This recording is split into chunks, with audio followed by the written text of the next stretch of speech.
right? And what are the things that girls got praised for as they were growing up? And it's, good job cleaning. Thank you for taking the trash. Oh, you did such a great job organizing this. And then we end up going into the workforce, and a lot of times are being kind of treated the same way, where women are being asked to take notes, or they are being asked to be in a more of a supportive role and less in a leading role, less in a decisive role. So that early childhood upbringing definitely plays its role even later in life. Connected Conversations with Lena Perova. Bridging Worlds, one conversation at a time. Hello, wherever you are, and welcome back to Connected Conversations, where we talk about communities, community challenges, and leaders who bring positive impact to our communities. Today, we're going to have a very special and very timely conversation about female leadership in tech. And the reason why, Masha, I want to talk about this today, because I think that now that we are entering elections and we have one of the candidates that is heavily endorsed by Silicon Valley, and we do know that with the Silicon Valley, particularly recently, Silicon Valley stands for three things: anti-regulation in cryptocurrency, and they're quite against diversity and inclusion. And this is something that has been very relevant in tech industry. That's the reason why I'm very excited to introduce Masha Sharma. And Masha Sharma has been serial entrepreneur. Masha has been a tech thought leader in the industry. She has been a Forbes Technology Council member, and also a member of 500 Startup Alumni. And Masha has been contributed to our communities for several initiatives that we will be talking today. Masha, you have an incredible story. You immigrated here from another country. You started several businesses. You worked for DoD, Department of Defense. You also worked on the leadership for Serial XM Radio. So this is such a variety of such an interesting background. Tell us your story. Well, first of all, thank you for having me. I'm very excited. Well, my journey has been interesting and very rewarding. So I started out hands-on as a software engineer, as a young lady working for an entrepreneur that actually set my expectations for what a company should offer to someone like me. And that expectation was that the two founders were a male and a female. I didn't know how rare that was at the time, that there was a female entrepreneur in charge. And I only found appreciation for that later. My career took me, as you've mentioned, to Sirius XM Radio, where I was an engineer and a program manager leading pre and post-merger programs. I spent 1 year working at DoD as a systems engineer. Living in Washington, D.C., we're influenced by the environment that we're in. So the federal sector is that influence. And I felt that I wanted to understand how that sector works. And that time at DoD was very interesting. I got to experience, I would say, true diversity and inclusion.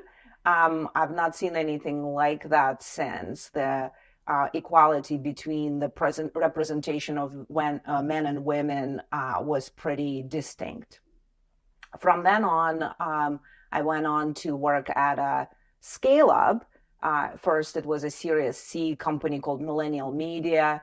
I was there all the way through IPO and multiple mergers.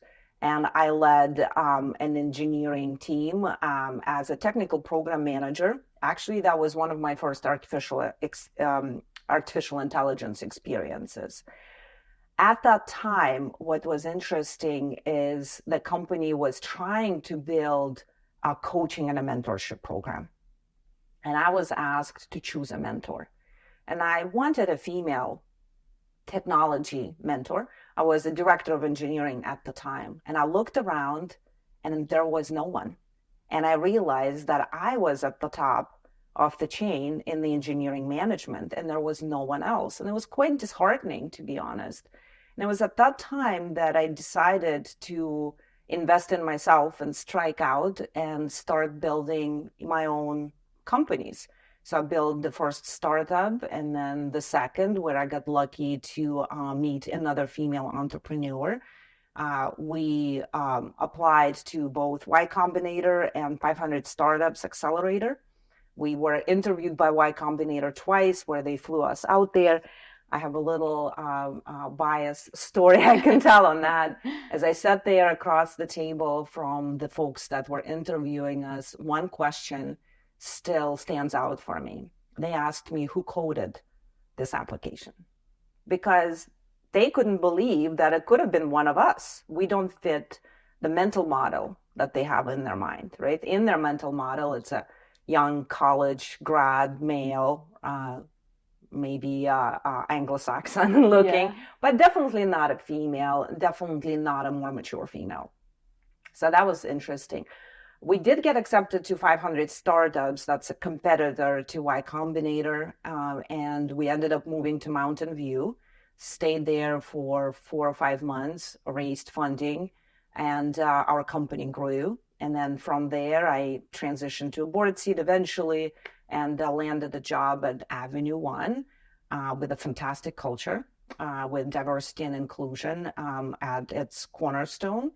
And I helped grow that company into $1 billion valuation. So that's kind of my story. I want you to build that company. I really do. Because one of the reasons why I was so excited to have you here, I think since late 70s, 80s, we have this stereotype, right? So beginning late 70s, 80s was this stereotype of what we call now tech nerd or tech hacker geek, right? So it's always this white young guy in 20s wearing hoodie, living in the basement, always antisocial. You know, that's how we see this very smart tech guy. And then we are moving into our era, and so this very smart tech entrepreneur, again, 20s, wearing hoodie, and so somehow those guys, they start companies, they sell them, they drive the Silicon Valley, right? And now I'm seeing this incredibly smart blonde woman who is the mother. She has 2 very handsome young boys. One is a young man now. Right. I know you. I know you cook. You're very, house driven, and you started this very successful business. You're very big on education, travel. I want to break that stereotype. I really do, and I really hope that with this conversation, we will make some incremental change in for our listeners. So tell me, how was your experience living in Mountain in California? How was your experience starting the business? And more importantly, I want to talk about raising the capital, because I look at the numbers at the moment. Only 25% of startups are female. Why is that, do you think? So living in Mountain View was an amazing experience. We were not the likely entrepreneurs to be there. We were in batch 21, and every startup that got accepted, by the way, their acceptance rate is 3%. And they are big on diversity and inclusion. We had quite a few female startups. Some of them still exist today and are extremely successful. And they invested in us, right? They saw our value and invested in our idea.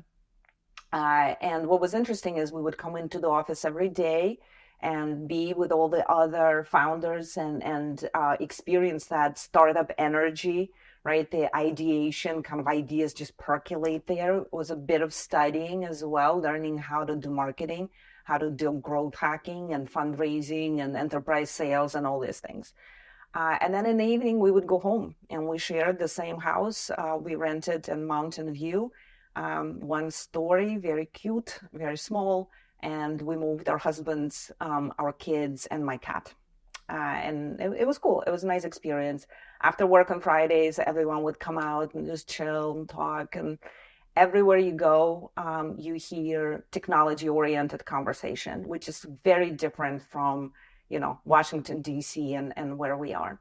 As far as the fundraising goes, in FinTech, the statistic is actually awful. Only 2.12% of female-founded companies get funding. It's very harsh out there. So when you're going to fundraise, you're facing so much bias. You're facing very harsh conditions. So not a lot of female founded companies survive because they either don't raise at all or they don't raise the same amount of capital as the male started companies do. Why do you think is that? I think a lot of it has to do with bias, is not having that the female founder fit the mental model. Also, it is known that women are judged by their results and men are judged by their potential. So if you are a young entrepreneur, you may not have the results yet. All you have is the potential. So that diversity or that bias starts right there. You just don't have the equal footing. And by the way, the same is true for sales. So if you run a sales organization, at least in my experience, I've noticed that males connect to other males during sales calls, right? Like small talk, talking about sports, things like that, and women do not. Interesting. I remember at some point you were sharing the story when you were on the search for capital.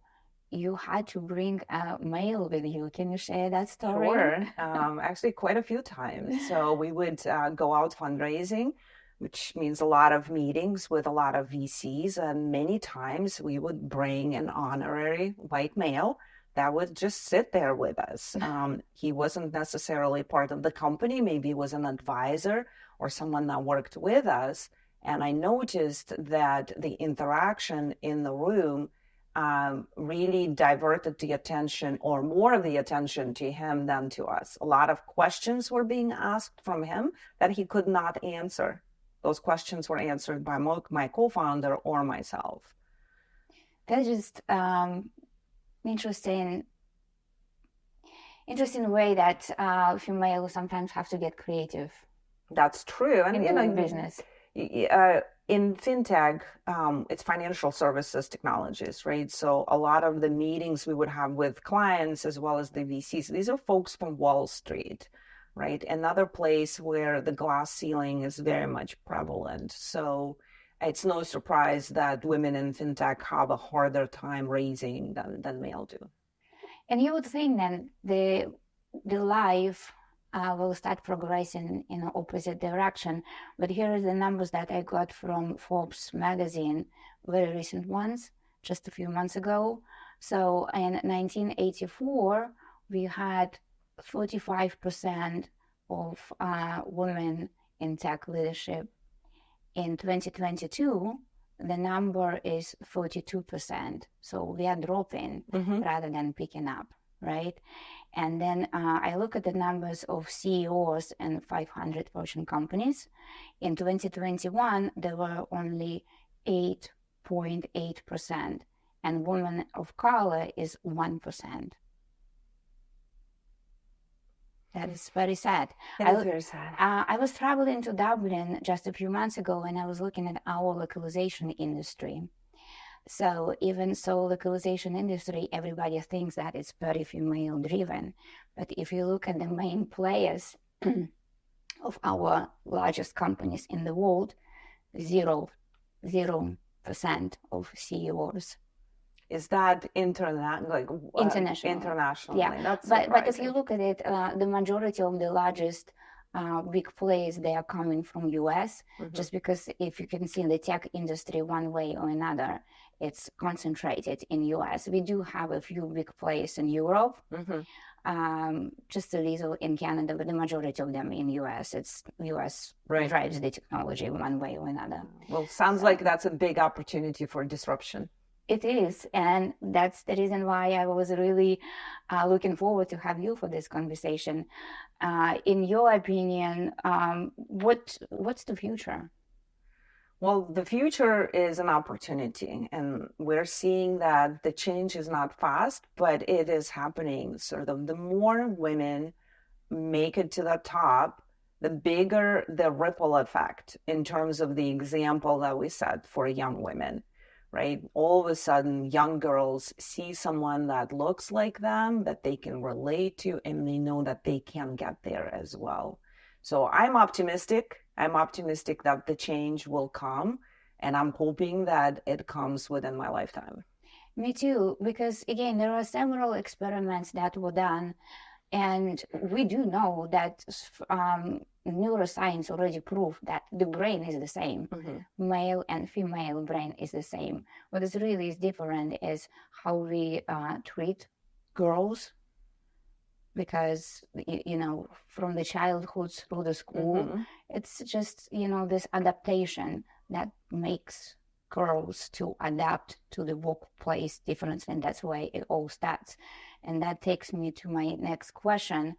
What do you think now you are the business owner, I'm the business owner, what do you think we can do, and maybe you already found some strategies at your company that would help to that would help young women to come to the workplace and feel more welcomed, Mm-hmm. and some diversity and inclusion programs that for sure that work now? Mm-hmm. I think it starts with the hiring practice. Mm-hmm. When you're opening up a role and working with a recruiter or an internal recruiter, you have to make it clear that you need to see it, hopefully an equal number of resumes from female candidates as you're seeing from male candidates, just so you could get an even play field, to both sides. Then, of course, you pick the best candidate, but I have found it that unless I was intentional about that request, and I work in tech, so majority of the resumes will be male. I get it. It is very hard to find female engineers and engineering leaders, but they're out there. The communities exist. So we need to tap into that, and that starts with a simple request and an intention to see equal amount of female candidates. And then once you get them in, then diversity and inclusion is more than words, right? It's actions. I've seen that work at different places, and I've seen that fail. Where it works is setting up a program that educates women on how to be in the workforce, especially the younger women that are coming in, how to recognize bias, how to, and not training just the females, but the males as well, right? Like this simple thing of let me see more resumes. I really wonder how many male hiring managers do that. Mm-hmm. My hypothesis is they don't think about that. They may be allies to women's rights, but they don't think about being proactive and what that actually means to give equal opportunity. That's a very good point. Do you think, I'm sure you do, and I'm sure you already thought it through very well, what qualities do you think female leadership brings to the workplace? Oh, well, as you mentioned, the brains are the same. I think that, at least this is what I've observed, is that women bring more empathy into the workforce and are natural collaborators. So when there's a complex decision that needs to be made, women tend to think multidimensionally, including sort of that empathetic side and thinking how that decision is going to impact not just the process and the outcome, but the people that are involved, right? They tend to bring more people to the table to collaborate and build consensus. So that's definitely a quality that I respect. Yeah, I agree with you. And I want to clarify, the brain is the same. The brain is the same from the standpoint that women can code the same way as men, but our experience is different. Mm-hmm. Our background is different, and we have been through different things that men haven't been, and been treated differently from the date of birth. So therefore, of course, our leadership style is different. You're right. We collaborate better. Our leadership more transformative, maybe. So and I noticed, and already I noticed it from our experience in our company, and then I've been reading it a lot. And I think through pandemic, countries with the female leadership that went through pandemic are more transparent, conducive, collaborative, and transparent. So that's we can definitely learn from that. Absolutely. You know, what you've said about how women go through experiences in the early childhood, it got me thinking about girls, right? And what are the things that girls got praised for as they were growing up? And it's, you know, good job cleaning. Thank you for taking the trash. You know, oh, you did such a great job organizing this. And then we end up going into the workforce, and a lot of times are being kind of treated the same way, where women are being asked to take notes, or they are being asked to be in a more of a supportive role and less in a leading role, less in a decisive role. So that early childhood upbringing definitely plays its role even later in life. Absolutely agree. And we already know that women would not apply for the job unless a woman knows that they meet almost 90-something% requirement, whereas men will apply for a job at least 60% requirement. That's right. That's right. And come and learn on the job, right? Right. And so, and we're going back to the mentorship, because again, you were telling us how difficult it was for you to find a mentor, but how you're going to become something without seeing the picture that you want to become. So with the mentorship, what's your advice right now? Because again, we don't have enough leaders in tech. What would be your advice to young women who are entering the tech industry? Well, you know, I think we live in an unprecedented time in terms of technology, and the fact that AI is now democratized, right? And you can have a personal coach, personal advisor in your hand, in your phone, by using GPT, by using Claude, by using any of these public GPT type products. You can get some real powerful advice, you know, on how to act in a certain situation, what to do, which choices are available to you if you just learn how to prompt the technology better. I will say this, though, be careful when you do that, because there is underlying bias in the data that AI is currently using to generate the responses. And actually, I have a little anecdote to tell you about that. And then I'll go back to my point. This just happened to me this morning. I signed up for a new AI tool. I'm doing some research and analysis into HR practices. And I signed up for this tool that does behavioral analysis and personality tests and all kinds of, you know, leadership tests. And it works real well, and it integrates with LinkedIn, and you could see how to interact with anyone on LinkedIn. You get pointers, right? Because it will analyze them as well. Well, so I have this extension on my Chrome. I open up LinkedIn this morning, and I see this little green bar saying, be soft, speak softly. And I thought, oh, wow, what is this about? Would a man get that? Right? I score high on being direct and sometimes blunt and, you know, truthful and intentional, getting my point across, but that gets misinterpreted to something that is negative. And I actually heard a very similar comment from a male during a one-on-one when I was told that I need to work on the way that I speak, that I come across as too direct. And it's the same kind of bias that I'm now seeing in AI. So be careful there, but back to the point, you may not have mentors at your immediate company, But there are networks and communities out there, both digital and physical, where you can meet other women, you can hear women speak. There are women that are in leadership roles that are getting airtime.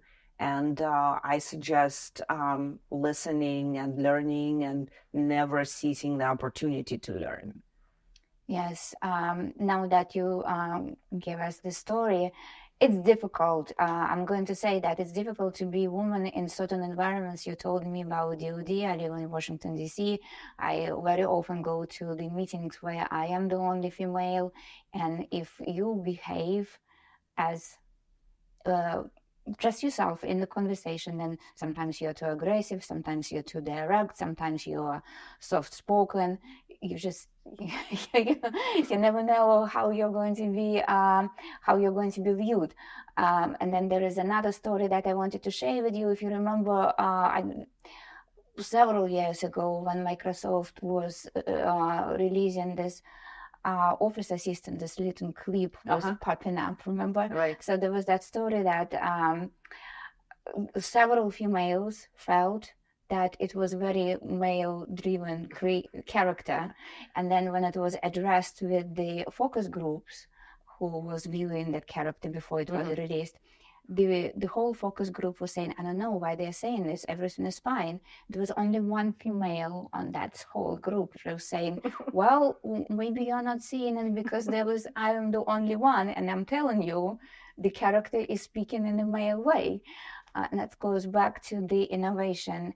If you remember the airbags story, right? How many females and kids were killed before they realized that when you start driving the innovation, females have to be included, because the amount of deaths at this point, I don't think they even have the number of the amount of deaths before they realized that females had to be included into the driving force of that innovation. And then the same, now we are talking about cybersecurity. And if you remember voice recognition technology, females were not included, so female voices were not recognized. What do you think right now? Because we just touched on AI. Really, AI is, well, there are so many issues with AI right now when it comes to diversity and inclusion. And I know you work in AI. Well, so the first generative AI, right, you have to think about where's the data coming from. So they used all of the public data, right? And that public data is, most of it, the representation of the world is very skewed, right? And where does it come from? And a lot of that data has so much bias in it, so then the output is going to be biased as well. There are groups out there that are trying to address that issue. But it's going to be addressed only with the presence of more data that is inclusive. I'll give you another example which surprised me about the bias, and that's around health tech or health services in general. I recently heard a podcast called Doctor's Pharmacy by Dr. Mark Hyman, and Maria Shriver was on there. And she is really big in the study of dementia and women's health. And so what she stated is that apparently the medical trials in the past predominantly were performed on male. So all the medication that we're now taking, a lot of it at least, has been formulated for the male bodies. And the reason for that surprised me, and it was that women were unreliable test subjects. So now in the year 2024, only now, they are trying to work with the administration to address those issues, as well as an issue of med school education that only dedicates about 8 hours of the whole med school program to female reproductive health. Yeah, that was an interesting article that I saw the other day in Guardian when they were talking about the technology for prolonging life, longevity. The same sentiment that all the newest medications that they are testing Nothing is related to women. So here we go. If men will continue living longer lives, women will not. I'm wondering where the humanity will end.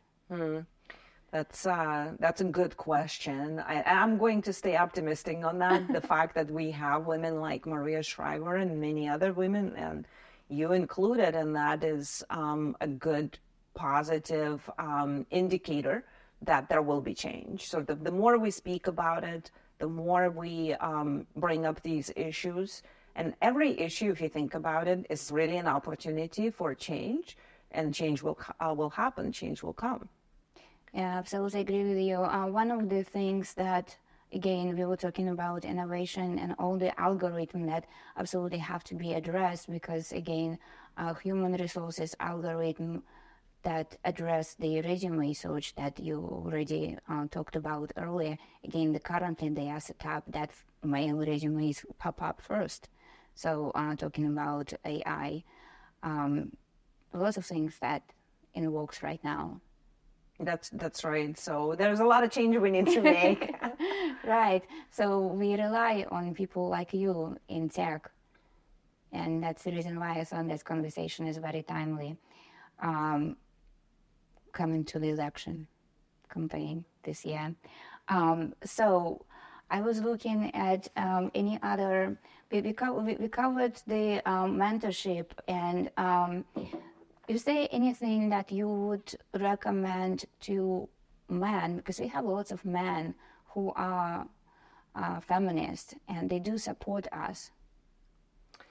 If there is anything that we should tell them, what would be the best way for men to support us in the workplace or academia? Don't sit on the sidelines being supportive inside. Externalize that, right? Starting with, if you are in a position to make a hiring decision, demand seeing resumes from women. Demand going out to colleges and universities and promoting programs for women. A lot of folks in the tech world, they do hackathons, they do different accelerators and programs. Make sure that there's an equal representation of minorities in that program, right? Mm-hmm. Women. And I don't want to just say women as a blank statement, women and minorities, in fact. And, you know, when you are looking at resumes and let's say you're not seeing the diversity, ring the bell, right? Make the change. Don't just take it for what it is. Thank you. And let's talk about the tech industry. How do you stay current with the latest development? Do you recommend any particular publications that new right now and something that you would recommend us to follow? Oh, great question. So I'm an avid learner, and I still code to this day, and I'm still messing around with different things. So my go-to is Medium. You can set up your settings in a way that you get a lot of articles from folks in the industry. Definitely podcasts. I listen to A16Z, which is an Andreessen Horowitz podcast. That's very interesting. Actually, the latest conversation pre-Kamala Harris announcement was whether Biden or Trump were good for little tech. We'll talk about the big tech, but no one speaks of the little tech. And I really recommend listening to that. It does touch on AI and things like that. LinkedIn has a ton of people that are producing amazing content. Anyone from AI community for sure, or crypto community, Anthropic, Llama Index, OpenAI have a lot of folks that are constantly publishing and posting articles. So I really do recommend going. And of course, the TED Talks are amazing. Right. And for the, I was going to say young woman, but you don't have to be really young. For any woman who would be interested to start a startup, any particular recommendations you would make? Yes, I will give this advice that I got as a young girl, and I kind of lived by that. And I didn't realize I was doing that until I was, being retrospective about that. This advice came from my godfather, who was this like really looked like an Italian godfather, and he said to me, Masha, do not be afraid of anything. And that just stuck in my mind. It's our brain works in such a way that if we are scared of something, we retrieve, right? We like to be very comfortable. We do not want to go out of our comfort zone.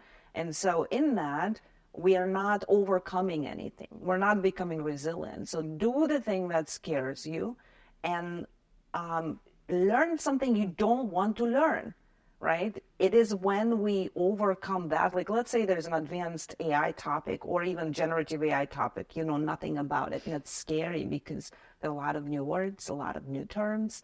Do it anyways. Because when you overcome that and you learn that, you build new neural path in your brain. Then you can learn bigger things. You can do other things. So I'd say to that, join communities of women entrepreneurs and male entrepreneurs. I think it's very important not to get pigeonholed into just one group, right? We have to integrate and we have to learn from each other. So I recommend be bold, go out there, learn, make mistakes, and learn. And talking about learning, I know you're very big on schools, and I know that you always stay current. Is there anything changed right now with any school programs? My daughter is school age right now. We are preparing and looking at schools. When it comes to programming, did the landscape change? Are we still going to the same schools, or is there any other recommendations you would make? I think traditional institutions still remain the same, more or less, but there's so much learning available online that is more concentrated and focused on specific topics. So if engineering is something she's interested in, programs on Coursera and Udemy, there are some excellent courses from real people. What I found in academia when I was a student myself, and then I saw my older son go to a university, is that the content is great, right? It's very dense, but it's also very academic and not so much practical. When you take a course on LinkedIn Learning or Pluralsight or Udacity or Udemy, whatever, you are getting that course served to you from someone that's in the field today, someone that has been doing this, and they're giving you very, very practical information on how to do something. So I would recommend checking out some of these courses. Thank you. And I know you probably did not write for Forbes, or you still do, but you used to write on technology. That's right. So how was that experience? And how you finding time for all of it? Well, that was, I love reading and writing. I don't always publish the things that I'm thinking about, but there's something to sitting and organizing your thoughts into a topic, right? And presenting that. So it was cool. It was interesting. It wasn't that difficult to do, to get in. And it's a selection process, a membership type of a situation. And I wish I did more, and I'm trying to do more now. I publish on Medium these days. Where can we find you? On Medium. I have a blog that I run there. Okay. And I write about things like about AI, about extreme ownership, entrepreneurial books, my experience as a founder. Okay, well, let's find Masha and Masha's blog so we can read her. And I would like to ask you again, you find time for everything. I'm still puzzled how you can do it. I would like to talk about the initiative that you do for the community. If you do other initiatives, please talk to us, but I'm particularly interested. I know when the war broke with Russia went into war with Ukraine, and you didn't hesitate 1 minute. I saw you online. You jumped in, you arranged transportation. You started, first it was step by step, but then I saw you running buses of refugees from Ukraine, and then you helped people to settle across Europe, and then you started the whole NGO. That was very big initiative. You were collaborating with Australia and across several organizations in Europe. How did you do it? Well, didn't do it alone. I was kind of an accidental, person. When People started sort of like joining That's right. your initiative, but I do know you started it yourself. So in the beginning, it was, where can I spend my time? It was, helping an individual that's here or some organization. And then I was approached by other startup community members saying, hey, we know someone in Denmark, and this guy just drove a car full of supplies to Poland, to one of these refugee camps. And the plan is he's going to take some people from there. And literally didn't know anyone, just came there with a sign to see who he could take back to Denmark and place them in one of the communities there. So that was kind of an idea there. And things that I do best is I can build systems and processes and fundraise.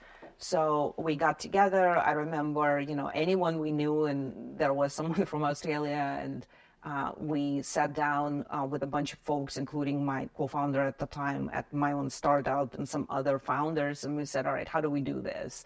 And at first we had a lot of really big ideas of all the things we want to build, and then we had the voice of reason, who was another lean startup practitioner who was actually from Ukraine. And he said, let's just draw it out on paper. Let's do something really simple. Pick one use case. And so that was the idea about the buses. We knew unit economics, how much it was going to take. It was about $2,000 per bus that took 30, 40, 50 people. And we needed money. So we started raising funds from friends and family. We put in some of our own money, and I started hitting up corporations where I had any kind of connection in. Actually, one of the first corporations that responded without me even contacting them, they just responded to a message that I wrote on LinkedIn.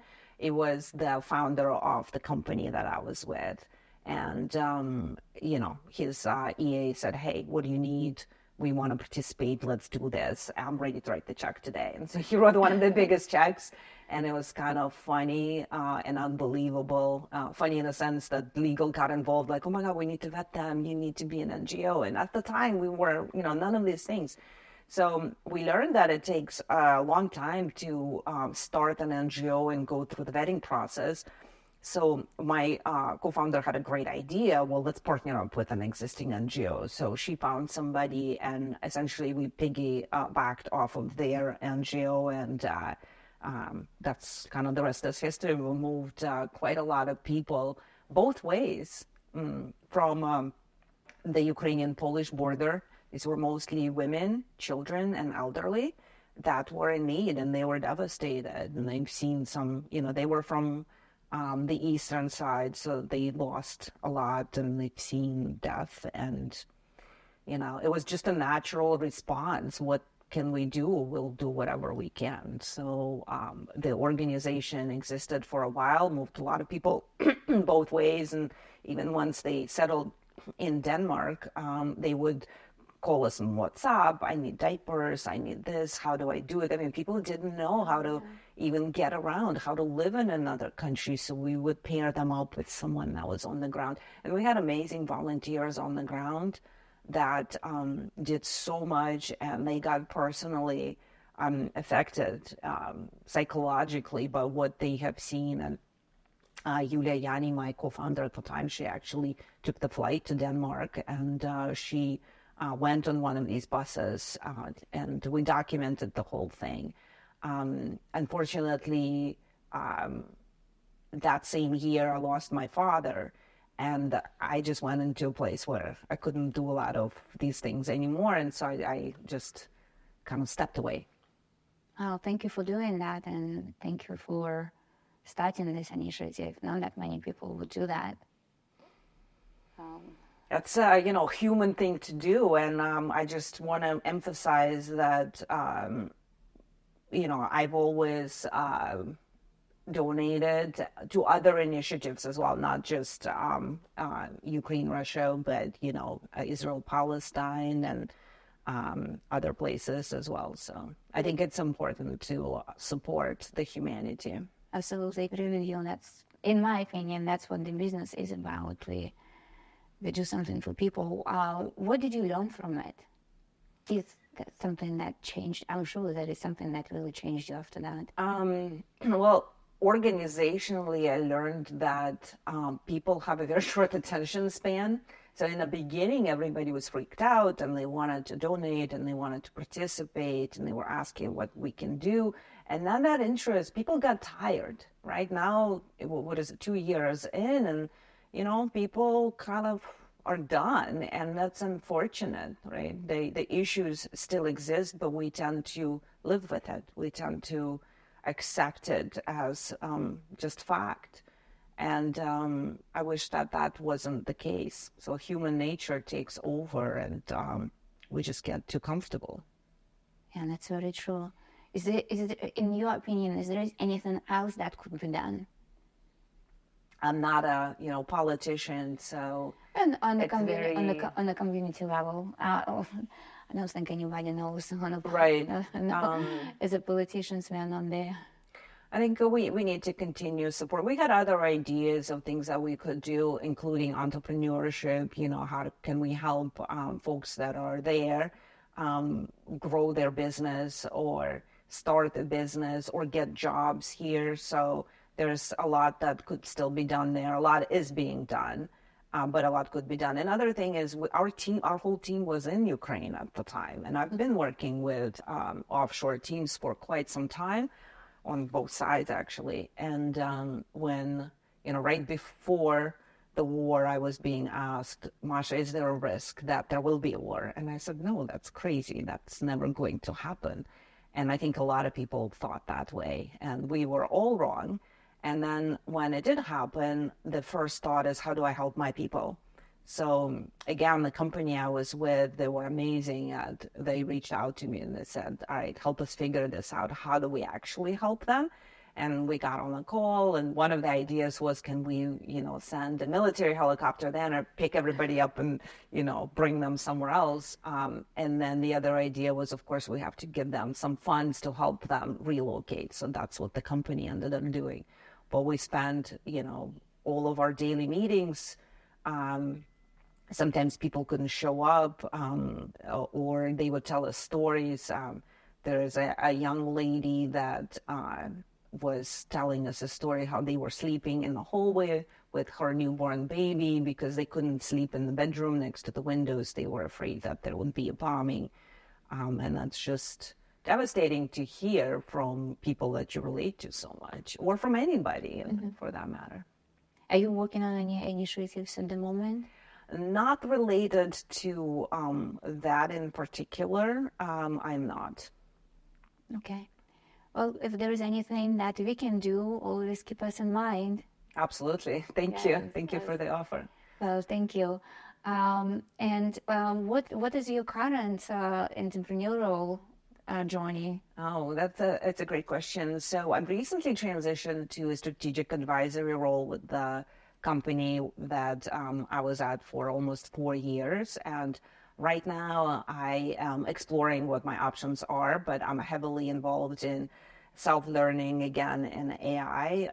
I did an MIT course last year and didn't really get to do any hands-on practice. So that's what I'm doing right now. I'm also serving as a head of product for an AI HR company where I'm building out their AI product strategy.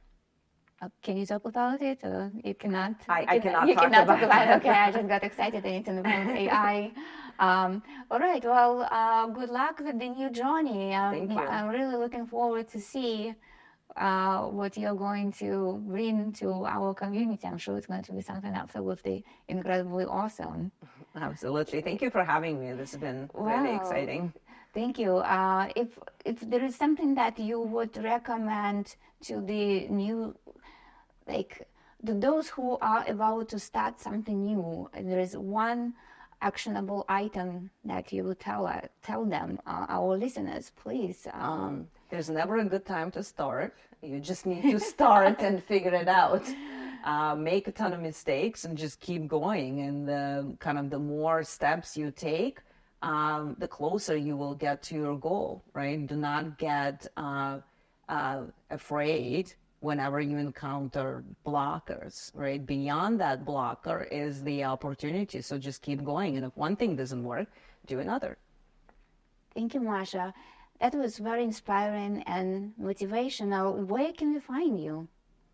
I am on LinkedIn, Masha Sharma. You can also find me on Medium, Masha Sharma. I don't tweet so much these days, but I am on Twitter and on Threads. So again, you can search for me, and all my handles are linked in my LinkedIn profile. Well, thank you very much for staying with us. And please check out our website. And please like our podcast if you can, and invite your friends to listen to us together. Thank you. Thank you. Thank you, Masha. Thank you for having me. Thanks.